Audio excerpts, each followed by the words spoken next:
Walaupun orang mengisu-isukan, menyebar-nyebarkan dia wali, tapi orangnya tidak bertakwa, bukan wali. Ini definisi Al-Quran. Kemudian di dalam hadis ya, dalam hadis ketika Rasulullah SAW ditanya tentang man auliyaullah, siapa para wali Allah. Hadis riwayat Imam Ibnu Majah. Rasulullah SAW bersabda, alladzina idza ru'u dzukirallah.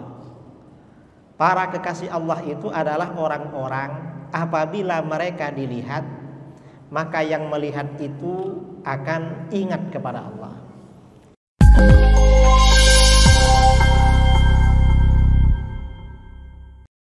Buya Zulhendri Rais yang sekarang sedang sakit, mudah-mudahan segera sembuh dan sehat. Amin Allahumma amin.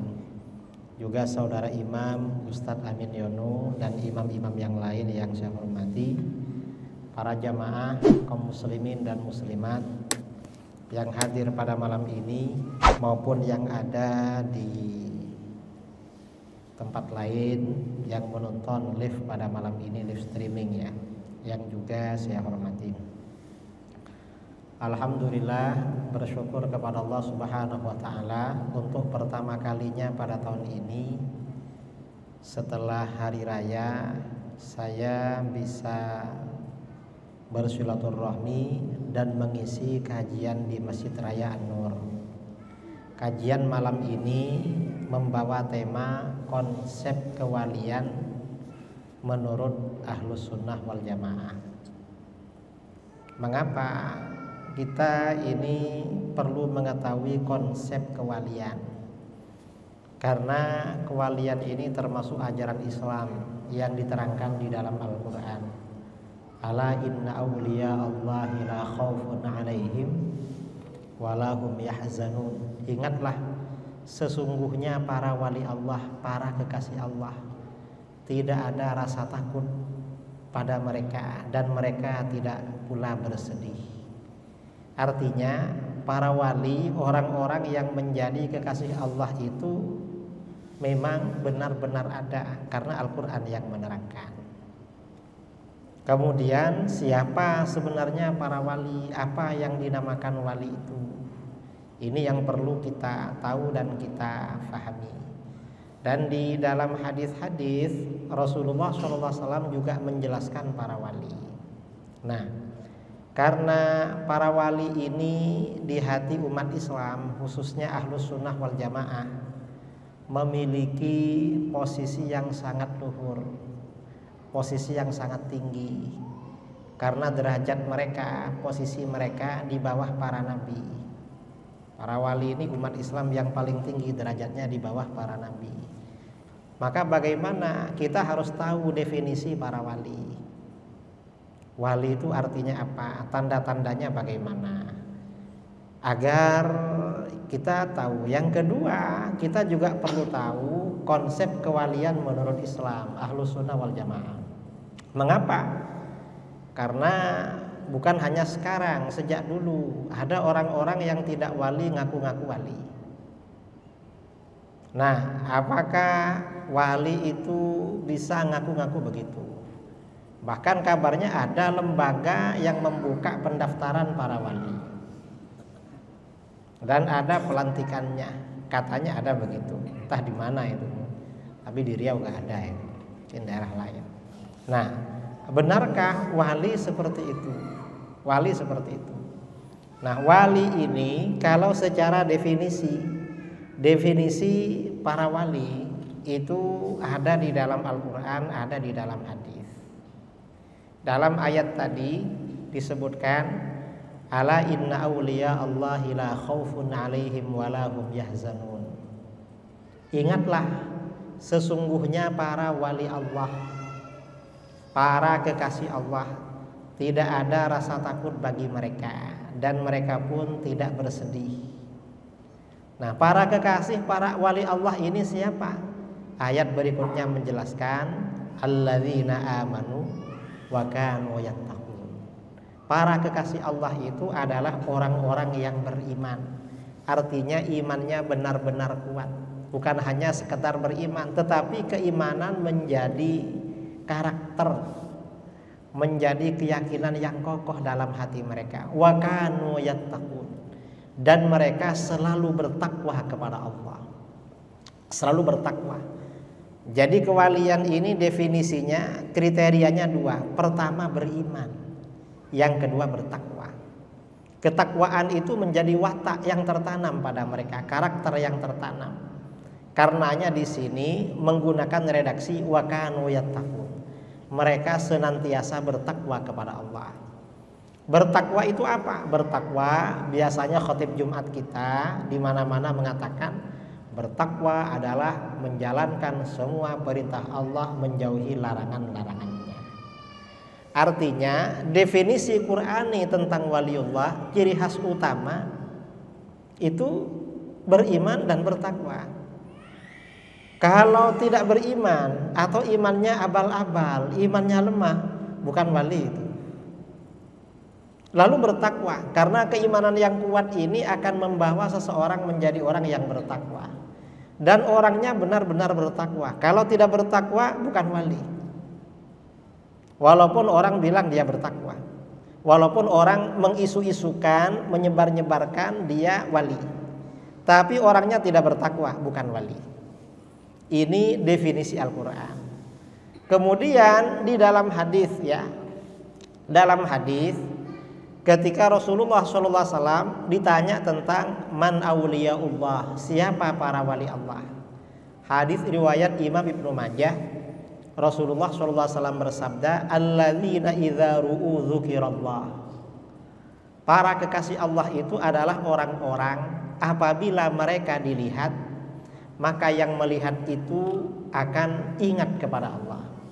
Maksudnya bagaimana? Kata para ulama ketika menafsirkan hadis ini, alladzina idza ra'ahumul mu'min dzakara dzambahu wa 'azzama rabbahu. Para kekasih Allah itu adalah orang-orang apabila seorang mukmin melihatnya, maka ia teringat dosa-dosanya dan mengagungkan Tuhannya.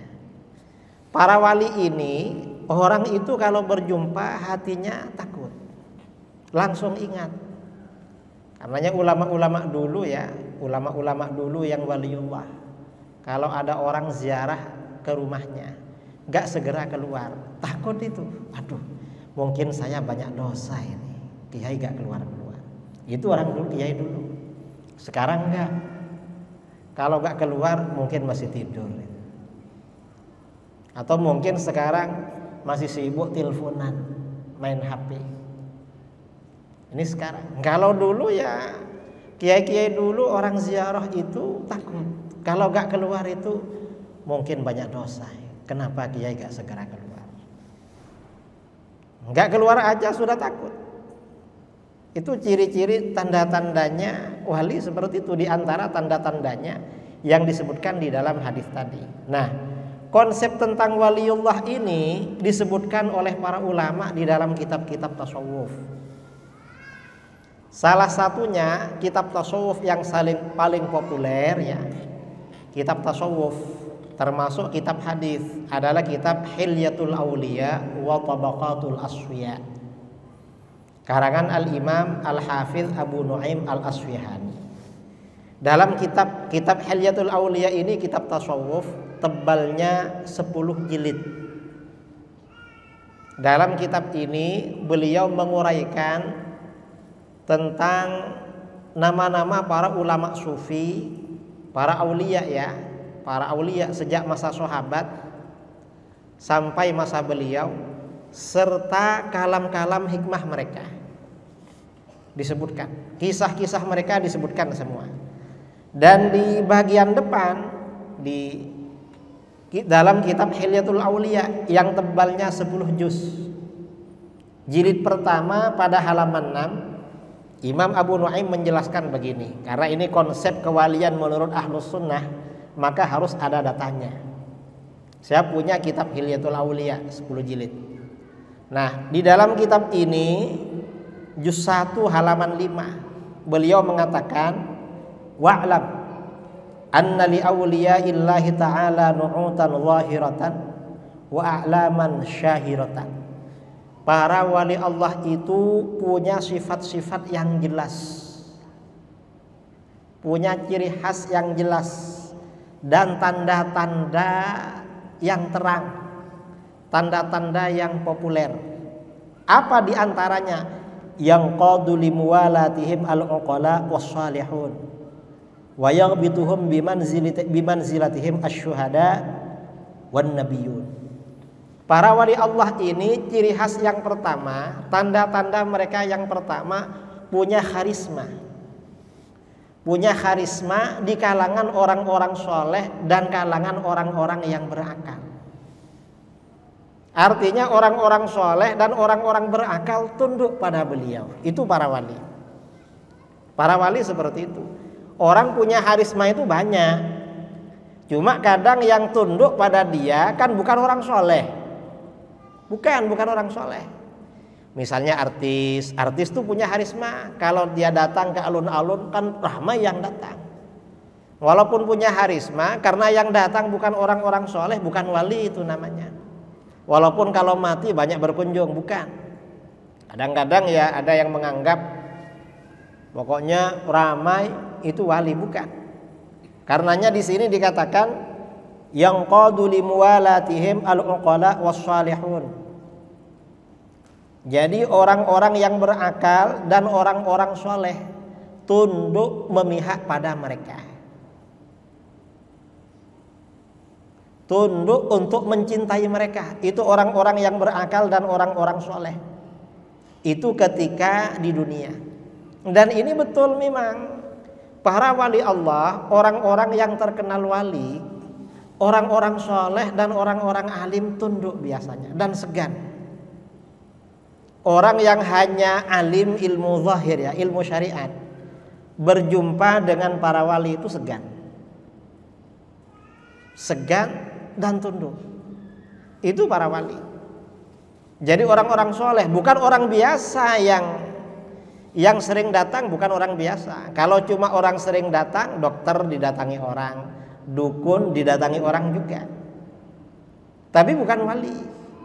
Karena orang-orang soleh dan orang-orang berakal ketika di dunia. Di akhirat wa yaghbituhum bimanzilatihim asy-syuhada wan nabiyun.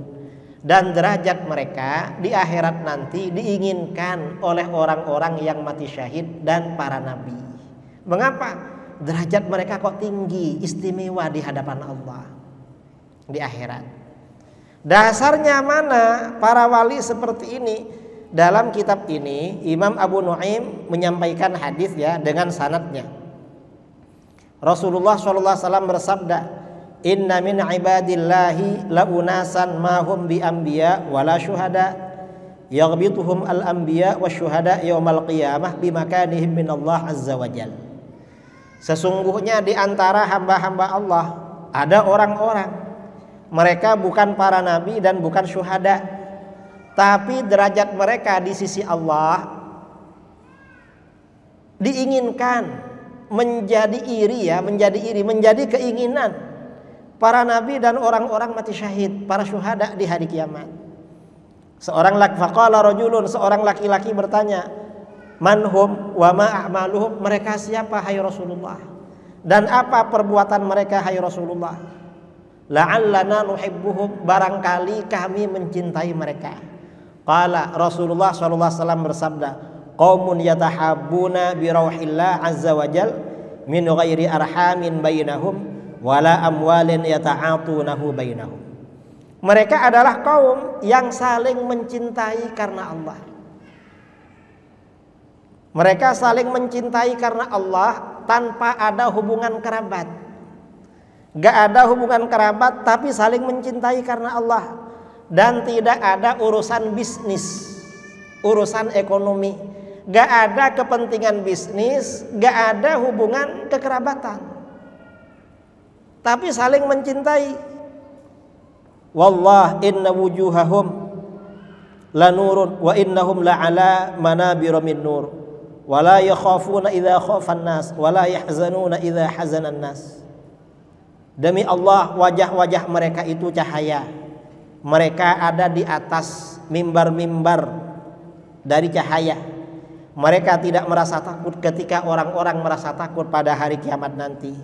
Mereka tidak bersedih, tidak susah ketika orang-orang susah. Ini para wali. Jadi memang orang ini saling mencintai karena Allah. Ini siapa? Ini biasanya para ulama-ulama yang soleh, para ulama-ulama ya yang punya pondok pesantren. Para kiai, para ulama yang punya pondok pesantren itu ada wilayahnya. Mengapa? Orang-orang soleh, orang-orang yang berakal datang pada mereka. Gak ada yang bayar, gak ada urusan bisnis, bukan kerabat. Mengapa datang? Karena Allah ingin belajar ilmu agama, ingin memperbaiki dirinya menjadi orang baik. Itu berarti orang wali. Ulama-ulama kita. Dan orang-orang soleh tunduk pada mereka. Mereka punya harisma di kalangan orang-orang soleh. Ini diantara tanda para wali ya, tanda yang pertama. Kemudian diantara tanda mereka, para wali ini punya pengaruh positif pada orang-orang yang dekat dengan mereka. Ada pengaruh positifnya, bukan pengaruh negatif. Atau gak ngaruh sama sekali, tapi pengaruhnya positif. Bagaimana? Kata Imam Abu Nu'aim, wa min nu'utihim annahum al-muwarrithuna jullasahum kamilal dzikri wal mufiduna khillanahum bisyamilil birri. Para wali Allah itu mereka adalah orang-orang yang mewariskan kepada orang-orang yang bersama mereka pada kesempurnaan berzikir kepada Allah. Artinya apa? Orang itu kalau duduk dengan mereka senang berzikir pada Allah. Menjadi orang yang ahli zikir. Jadi ada pengaruh positif. Kemudian pada orang-orang yang berkawan, berteman dengan mereka, maka bagaimana? Ini akan berpengaruh positif menjadi orang yang berbakti menjadi orang yang berbakti kepada Allah. Ada pengaruh positifnya, itu para wali. Karenanya kita ya, kalau datang ke pesantren-pesantren, pesantren para habib, para kiai, santri-santrinya akhlaknya baik-baik, istiqomah beribadah, rajin berzikir kepada Allah. Mengapa seperti itu? Ada pengaruh. Ada pengaruh dari orang soleh yang ada di situ. Itu sifatnya para wali. Asalnya agak rajin beribadah, begitu masuk pondok rajin beribadah. Itu kalau gak ada wilayahnya gak bisa. Karena orang berkumpul menerima pendidikan tuh di mana-mana. Di sekolah-sekolah juga ada pendidikan akidah akhlak. Tapi gak ngaruh seperti itu. Kalau di pondok-pondok karena kiai-kiainya, ya kiai-kiainya, para buya, para kiai dulu, ini ada wilayah kewaliannya kepada Allah, pengaruhnya sangat positif pada orang-orang. Kalau gak ngaruh sama sekali bukan wali. Ada orang diisukan wali, padahal jamaahnya yang pakai tato tetap aja pakai tato. Jamaahnya yang pakai anting-anting, pakai anting-anting aja, gak berubah-ubah. Bukan wali namanya, itu namanya waliullah. Bukan waliullah itu. Karena para wali ini ada pengaruh positif. Dan ini dari mana? Ini wirasah memang. Ada wirasah ya, warisan dari baginda Rasulullah Shallallahu Alaihi Wasallam. Rasulullah ini pengaruh positifnya paling besar. Karenanya orang-orang itu begitu masuk Islam bersama Rasulullah ini langsung berubah secara batin. Sebagian sahabat itu langsung berubah ya. Ada seorang sahabat menghadap kepada Rasulullah SAW. Rasulullah, saya ini ingin berzina. Mungkin dia gak tahan, punya keinginan ingin berzina. Rasulullah tanya, gimana kalau saudara kamu dizina sama orang, kamu suka? Saya gak suka, katanya. Lah terus kalau ibu kamu dizina sama orang, suka? Gak suka, saya gak rela. Ditanya terus, akhirnya apa? Mungkin dia ingin aja, mungkin ya ada yang mau sama dia atau gimana. Akhirnya bagaimana? Habis itu dadanya dipegang oleh Rasulullah SAW. Begitu dipegang langsung hatinya berubah, gak ingin seperti itu. Ini namanya pengaruh positif, saudara. Ada pengaruh seperti itu. Ada pengaruh positif. Dan ini banyak memang ya. Makanya pengaruh-pengaruh positif Rasulullah SAW itu dijelaskan di dalam narasi-narasi sholawat. Dalam bacaan-bacaan sholawat itu ada sifat-sifat Rasulullah SAW. Misalnya dalam sholawat tibbil qulubi wa dawaiha. Rasulullah itu adalah dokter hati dan penawarnya. Orang yang sakit hati, kadang sakit hati karena nifak, disembuhkan oleh Rasulullah. Hilang nifaknya, imannya menjadi kuat. Nah, di bawah beliau, para wali itu juga ada yang seperti itu. Sebagian aulia dulu pada masa salaf, seperti Imam Hasan Al-Basri, atau wali-wali yang lain. Penjahat-penjahat, para penjahat, asalnya pencuri, perampok, begitu melihat wajah beliau menangis pada Allah, bertaubat. Nggak perlu diceramai. Memang ada pengaruh positifnya. Itu para wali. Ini dasarnya, mana dasarnya? Bahwa para wali ini berpengaruh positif pada orang yang bersama mereka atau yang duduk mereka menjadi orang baik. Nah, di sini Imam Abu Nuaim meriwayatkan hadis. Rasulullah SAW bersabda, qala Allah azza wa jal, hadis qudsi ya, Allah azza wa jal berfirman, inna awliyai min ibadi wa ahibbai min khalqi alladzina yadhkuruna bidzikri wa udhkaru bidzikrihim. Sesungguhnya para kekasihku di antara hamba-hambaku dan para kekasihku dari makhlukku adalah orang-orang yang berzikir, ya. Alladzina yudhkaruna bidzikri adalah orang-orang yang diingat dengan berzikir kepadaku. Ketika mereka diingat, orang itu ingat kepada Allah. Wa udhkaru bidzikrihim, dan aku diingat dengan mengingat mereka. Mengingat mereka menjadikan orang mengingat kepada Allah. Kemudian di dalam hadis lain, ya, ini hadis lain ya, riwayat Ibnu Majah, diriwayatkan juga oleh Imam Abu Nuaim. Su'ila Rasulullah SAW, Rasulullah SAW ditanya hadis yang tadi, man awliyaullah, siapa para wali Allah itu? Qal, Rasulullah SAW menjawab, alladzina idza ru'u dzukirallah azza wa jal, para kekasih Allah itu adalah orang-orang apabila mereka dilihat, maka orang-orang ingat pada Allah. Dilihat aja orang yang melihat ingat pada Allah, takut pada Allah. Itu para wali. Atau di dalam riwayat lain, qala Rasulullah sallallahu alaihi wasallam, ala ukhbirukum bi khiyarikum, apakah tidak aku ceritakan pada kalian tentang sebaik-baik kalian? Sebaik-baik kalian itu siapa? Qalu bala. Para sahabat menjawab, iya.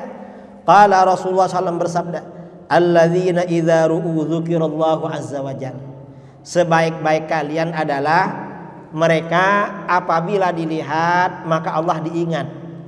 Yang melihat ingat pada Allah. Maksudnya bagaimana? Seperti yang disampaikan tadi, para wali Allah itu, syarah dari hadis ini disampaikan oleh para ulama, alladzina idza ra'ahumul mu'min dzakara dzambahu wa 'azzama rabbahu. Apabila seorang mukmin melihat mereka, dia terkenang dosa-dosanya kepada Allah dan dia juga mengagungkan kepada Tuhannya, takut kepada Allah. Ini ada kisah ya, ada kisah. Ada seorang di Mesir ya, dulu ada seorang waliullah namanya Syekh Ahmad Al-Khatib. Lalu ada orang, dia dapat ujian dari Allah. Begitu dapat ujian, dia ngomong pada orang, saya gak percaya lagi pada Allah. Apa salah saya? Saya sudah baik sama orang, sudah ibadah, kok dikasih ujian kayak gini? Salah saya apa? Lalu ada kawannya bilang, ayo kamu ziarah kepada Syekh Ahmad Al-Khatib. Enggak, ya ziarah aja, cuma main-main ke sana. Main-main ke sana. Ayo ke sana. Akhirnya dibawa, mau. Sampai di sana dia bilang, saya gak percaya sama orang wali. Lalu kata Syekh Al-Khatib, sini, saya bisik-bisik sama kamu. Saya bisik-bisik aja sama kamu. Apa Syekh katanya? Kamu ingat waktu kamu ada di apartemen di lantai atas, kamar nomor sekian, tahun sekian, sama siapa kamu di dalam? Apa yang kamu lakukan? Astagfirullah katanya. Iya Syekh katanya. Saya bertobat sekarang kepada Allah. Padahal waktu itu gak ada orang. Gak ada orang. Saya sama perempuan waktu itu. Gak ada orang. Syekh kau tahu kata. Ini pasti dari Allah, bertaubat. Para wali itu mentaubatkan orang gak perlu mau ilmu hasanah panjang lebar. Cukup dibisiki. Sini, saya bisik-bisik aja sama kamu. Kamu dulu pernah ada di lantai sekian di apartemen, kamar sekian. Apa yang kamu lakukan? Lah orang itu kalau berbuat begitu kan pasti ingat kan. Orang pernah berbuat yang gak baik dengan orang pasti ingat. Walaupun sudah lama, gak bisa dilupakan. Akhirnya orang ini bertobat. Ini pengaruh para wali seperti itu. Kadang-kadang ya memang orang ini dipengaruhi oleh para wali pakai seperti itu memang. Tapi bukan berarti orang yang tahu isi hatinya orang tuh para wali, bukan berarti. Gak mesti seperti itu. Nah ini adalah para wali ya. Kemudian juga di antara sifat-sifat para wali, ini sudah 2 ya, kita menyebutkan 3 aja.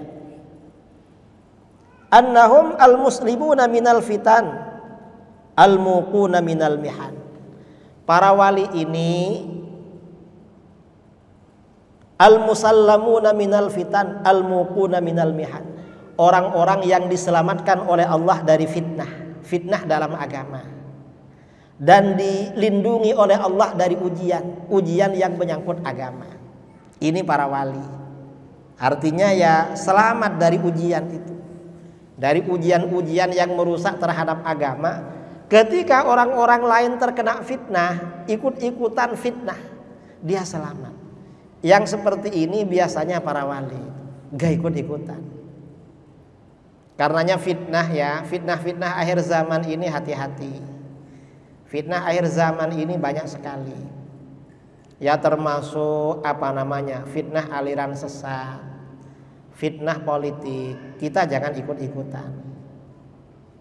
Di akhir zaman ini yang baik, di akhir zaman pesan para guru kita, para ulama kita. Di akhir zaman ini yang baik kita sering berkumpul dengan orang-orang soleh. Kemudian memperdalam ilmu agama. Gak perlu ikut-ikutan sibuk nge-share persoalan politik. Politik dalam negeri atau politik luar negeri. Kecuali misalnya ya hanya untuk memberitahukan tentang umat Islam karena kepedulian. Tidak apa-apa seperti itu. Tapi kalau kita sibuk sehari semalam dengan itu gak ada gunanya. Sekarang ini zaman fitnah. Pada masa-masa fitnah itu yang paling afdal memang beribadah kepada Allah. Termasuk beribadah, berkumpul dengan orang-orang soleh dan memperdalam ilmu agama. Memperdalam ilmu agama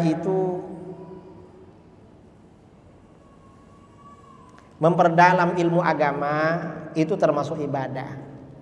Karenanya sabda Rasulullah SAW dalam hadis riwayat Imam Muslim, al-ibadatu fil haraj kahijratin ilai. Beribadah pada masa haraj. Haraj itu masa-masa fitnah, masa-masa umat Islam banyak ujian. Itu pahalanya seperti hijrah kepadaku. Mengapa? Karena sekarang ini masa-masa fitnah, kita berjumpa dengan kawan, ngobrol apa saja bisa berlama-lama. Misalnya ngobrol tentang penguasa, ngobrol tentang menterinya, ngobrol partai politik, ngobrol demo-demo, ngobrol apa, gak selesai-selesai saudara. Dan itu gak dianjurkan seperti itu zaman sekarang. Di zaman fitnah ini, para wali Allah itu memilih menyingkirkan diri. Karena memang di antara tanda-tanda wali Allah al-musallamun minal fitan, diselamatkan oleh Allah. Karenanya masa-masa sekarang ini kata guru-guru kita dianjurkan berkumpul dengan orang-orang soleh, banyak memperdalam ilmu agama. Insyaallah ya, kalau seperti itu kita selamat. Dan mulut ini kita kunci. Artinya gak bicara kecuali perlu atau baik. Kalau gak perlu atau gak baik diam aja. Mengapa? Khawatir tuh fitnah. Kita ini kadang-kadang ya gak tahu ada apa, tahu-tahu ya kita berkomentar atau apa. Ya padahal gak ada masalah sebenarnya. Malah kita yang kena dosa. Nah, barangkali ini ya konsep kewalian menurut Ahlus Sunnah wal Jamaah sekelumit aja yang perlu saya sampaikan tentang konsep kewalian ini. Saya yang memang pernah berjumpa dengan para wali ya, bukan berarti saya ini wali, bukan, atau dekat wali ya, bukanlah. Kita ini hanya pecinta orang-orang wali. Kalau Imam Syafi'i itu siapa yang gak yakin beliau wali? Tapi kata beliau bagaimana? Uhibbus salihina walastu minhum. Aku mencintai orang-orang soleh dan aku bukan termasuk mereka. Siapa yang meragukan kalau Imam Syafi'i orang soleh? Ada? Gak ada. Mengapa? Tanda-tanda orang wali itu kan punya harisma. Orang-orang soleh dan berakal tunduk pada beliau. Imam Syafi'i yang tunduk pada beliau berapa jumlahnya? Gak bisa dihitung saudara. Mayoritas Ahlus Sunnah ini mazhabnya Syafi'i. Mazhab terbanyak itu Syafi'i. Tapi beliau sendiri bagaimana? Uhibbus salihin walastu minhum. Aku ini mencintai orang-orang soleh, tapi aku bukan termasuk mereka. Nah, kalau perasaan Imam Syafi'i punya perasaan bukan termasuk orang soleh, seperti kita ini masa mau merasa seperti itu? Apalagi mengaku Imam Mahdi. Ya mungkin namanya Imam Mahdi diganti-ganti namanya. Misalnya mengaku wali ghaus, wali apa, ngawur namanya itu. Gak ada seperti itu. Imam Syafi'i ya dalam syairnya, uhibbus salihin walastu minhum, la'alli an anala bihim syafa'ah. Aku mencintai orang-orang soleh, padahal aku bukan termasuk bagian dari mereka. Barangkali aku sebab mereka dapat syafaat. Imam Syafi'i ingin dapat syafaatnya orang soleh. Karenanya beliau cinta. Kita ini siapa? Lalu kata beliau apa? Wa abghadu man tijaratuhul ma'asi. Dan aku membenci orang-orang yang perbuatannya maksiat, yang perniagaannya kerjanya maksiat. Benci aku. Gini Imam Syafi'i, pada orang-orang yang maksiat kita harus benci. Ya karena kemaksiatannya itu. Tapi pada orang-orang soleh kita harus cinta. Dan kita ya harus tahu tanda-tanda orang soleh atau orang-orang wali itu harus tahu. Kalau gak tahu ya nanti ya dukun ngaku wali dikira wali sungguhan. Kadang-kadang ya orang-orang awam ini gampang memang. Orang awam tuh gampang diakali biar percaya bahwa kita ini wali. Saya ini cerita ya, pernah dulu awal-awal 2012 ke Jambi. Saya bawa buku 5 buah. Hari pertama ada beberapa tokoh masyarakat, 2 orang saya kasih buku itu. Begitu saya ngasih, ada orang yang gak saya kasih, tokoh juga di situ senang baca. Besoknya dia datang lagi yang tidak saya kasih. Karena kemarin senang baca, langsung saya ambil saya kasih. Begitu saya kasih apa kata dia? Ya Allah Pak Kiai, apa? Pak Kiai ini waliullah. Saya kesini memang mau minta buku ini. Belum ngomong sudah dikasih. Katanya. Padahal saya gak menyangka kalau dia mau minta buku. Gak tahu saya itu. Ya cuma kemarin karena senang baca mau saya kasih. Kan ngasih buku pada orang yang gak suka baca kan gak suka juga kan. Buku kita tersia-sia, ngasihnya pada yang suka baca. Akhirnya ada kawan saya, murid saya, langsung masuk kamar ketawa-ketawa. Saya masuk, ada apa? bersyukur Kiai. Kenapa? Guru saya waliullah katanya. Jadi seperti itu ya. Ini sebagian konsep para wali yang perlu kita tahu. Ya mudah-mudahanlah kita mendapat barokahnya doa para wali Allah, dan mudah-mudahan kita mendapat syafaahnya para wali Allah. Kita termasuk orang-orang yang mencintai para wali Allah, dan anak cucu kita termasuk orang-orang yang mendapat aliran keberkahan doa para wali Allah. Dan mudah-mudahan anak cucu kita nanti menjadi murid-muridnya para wali Allah. Amin Allahumma amin. Walaupun mereka kita gak tahu kalau mereka wali. Siapa tahulah ya. Siapa tahu ya besok kita dapat syafaat para wali Allah. Saya kira itu sebagian konsep para wali yang perlu saya sampaikan. Ya kalau ingin tahu secara lengkap silahkan baca kitab Hilyatul Auliya Tabaqatul Asfiya yang sudah bisa baca, tebalnya 10 jilid. Yang belum bisa ya tanya sama yang bisa, atau belajar dulu agar bisa baca kitab. Saya kira itu. Setelah ini sebenarnya narasi saya prolog saya terlalu panjang, karena ini mestinya lebih banyak sesi tanya jawab biasanya. Cuma Ustaz Alnuf gak datang yang tukang bikin pertanyaan. Maka mungkin dari jamaah ada yang mau bertanya, silahkan. Waktu saya kembalikan kepada MC ya untuk memimpin sesi tanya jawab. Kurang lebihnya mohon maaf. Assalamualaikum warahmatullahi wabarakatuh.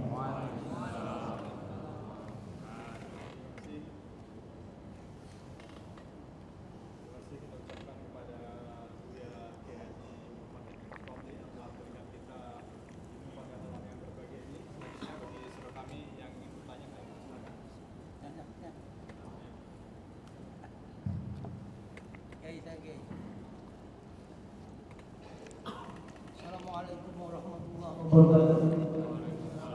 Saya ingin menanyakan tentang satu hal dalam perjalanan jauh payah ini, yang mana perjalanan ke Masjidil Haram, Masjid Nabawi, dan Masjid Al-Aqsa, di mana kaum sahabat sedang mengkritikkan yang boleh payah-payah jauh ada perjalanan ke masjid yang tiga itu kan, Haram, Nabawi, Masjid Al-Aqsa. Tapi kalau yang lain jauh, pada para wali dalam kuburan berziarah atau pada ziarah para wali ada kritiknya oleh para wahabi. Jadi mohon diterangkan tentang satu hal ini dan kaitannya dengan berziarah kepada para wali, walaupun tempatnya, makamnya atau makbarah dari para wali itu jauh dari rumah kita. Terima kasih.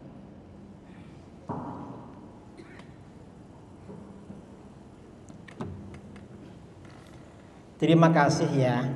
Hadis tentang sabda Rasulullah SAW, la tushaddur rihal illa ila thalathati masajid, al masjidil haram wa masjidi hada wal masjidil aqsa.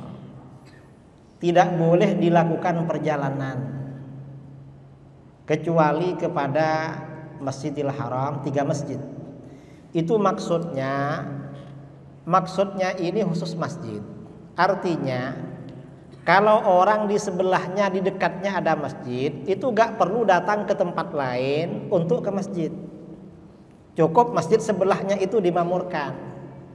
Mengapa? Karena masjid ini semuanya derajatnya sama, kecuali ke Masjidil Haram. Karena Masjidil Haram sholat sekali itu lebih tinggi daripada di masjid lain. Lalu Masjidil Aqsa, kemudian Masjid Nabawi. Kalau itu tidak apa-apa. Adapun kalau bepergian ke makam-makam para wali atau ke tempat para wali yang masih hidup, itu gak apa-apa itu, karena bukan masjid. Ini khusus masjid sebenarnya. Cuma oleh orang Wahabi ini disalahfahami, oleh Syekh Ibnu Taimiyah disalahfahami, orang tidak boleh bepergian ke makam para wali. Gak bisa seperti itu. Karena bepergian ke makam para wali gak ada orang punya pemahaman seperti itu. Memang dianjurkan. Dan terutama makam baginda Rasulullah SAW. Jadi begitu. Itu salah faham aja sebenarnya. Karenanya kita safar, bepergian untuk menuntut ilmu itu nggak apa-apa, walaupun nggak ke Masjidil Haram. Kadang orang Saudi belajar di Mesir, belajar di Amerika, nggak apa-apa itu.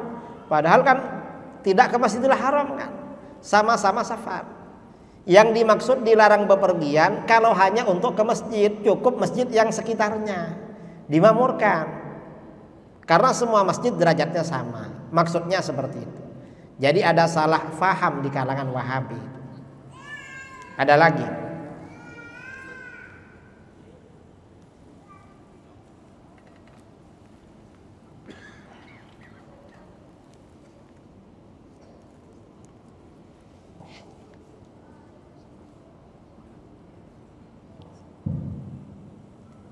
Assalamualaikum Kiai. Assalamualaikum.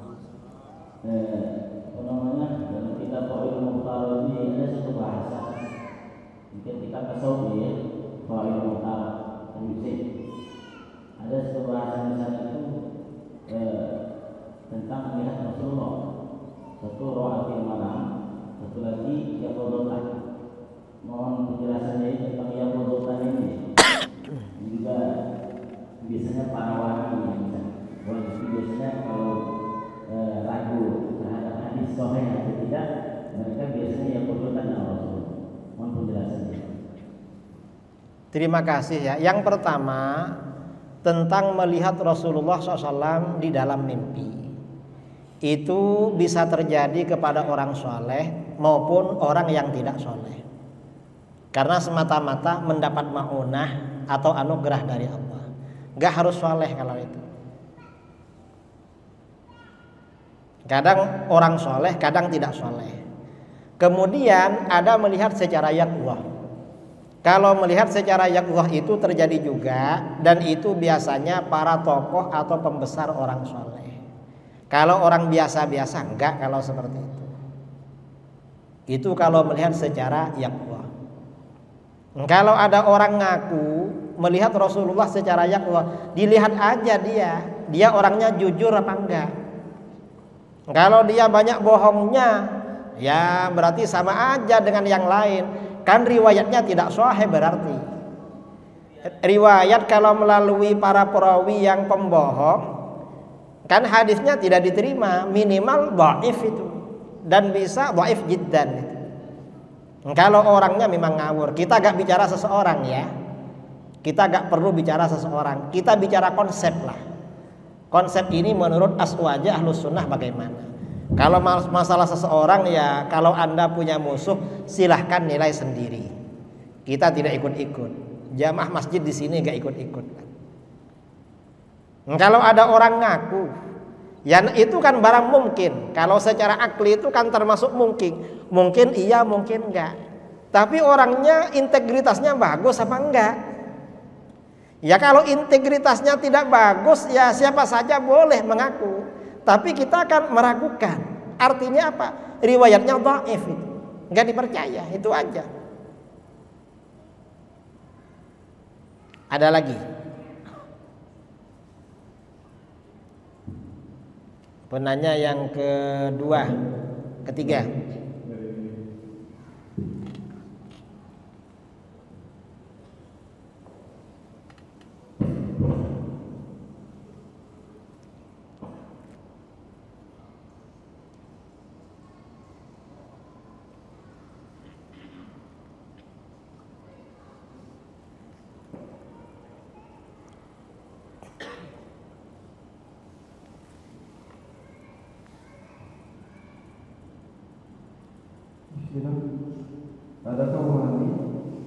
Adakah wali beribadah tasbih, dan apakah Syekh Abdullah Al-Harari sudah dikatakan seorang lain?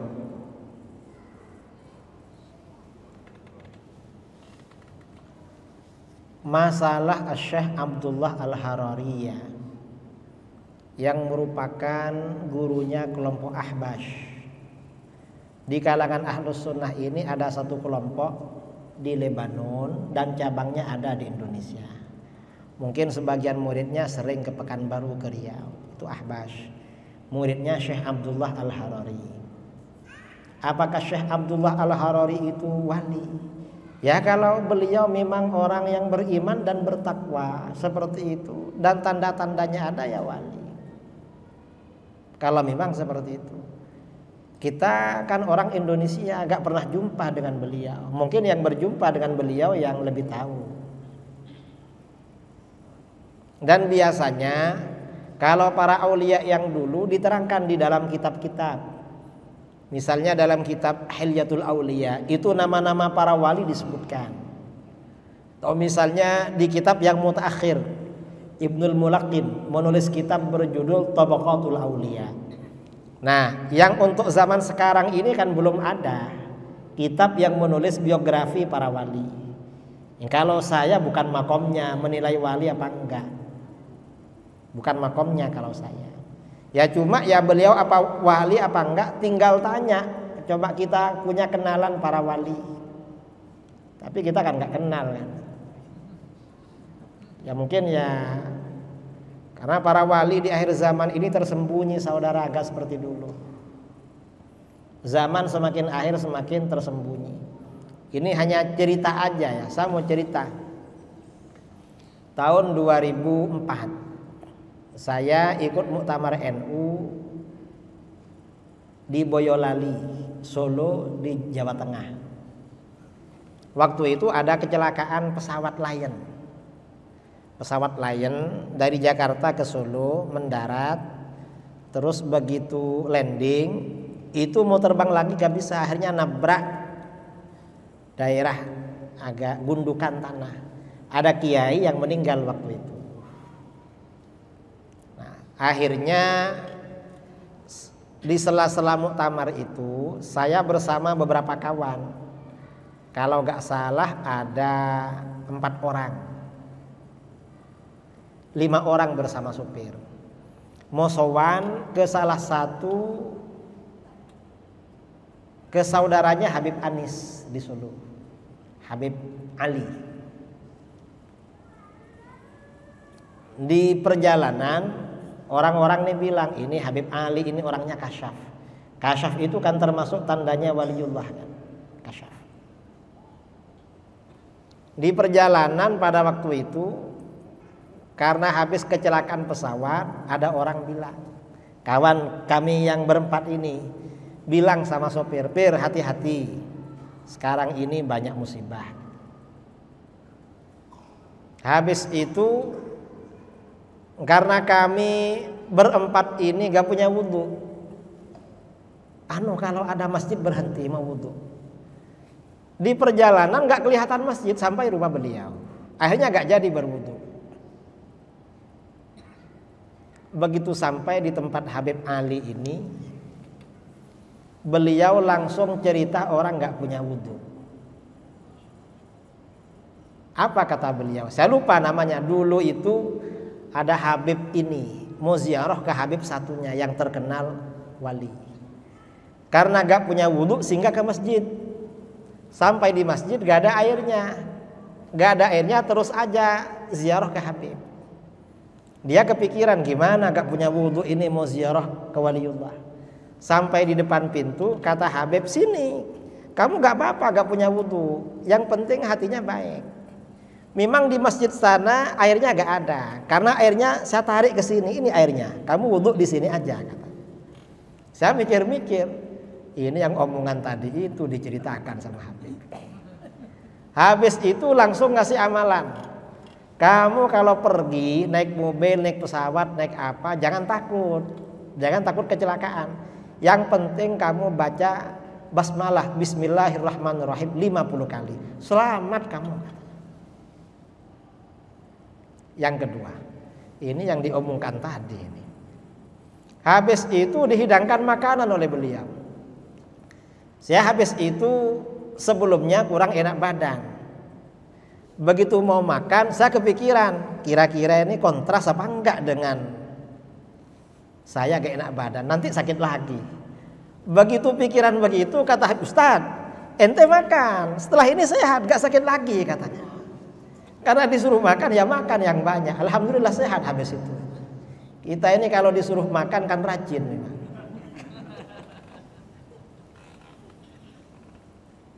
Ya mungkin ya beliau ya ada seperti itu. Memang beda-beda memang. Sebagian wali itu kalau kita ziarah nyindir-nyindir memang apa yang terjadi pada kita. Tapi gak terang-terangan. Disindir-sindir. Bahasanya halus biasanya. Ada yang begitu. Ini masalah para wali ya. Para wali seperti itu. Ada lagi? Sudah.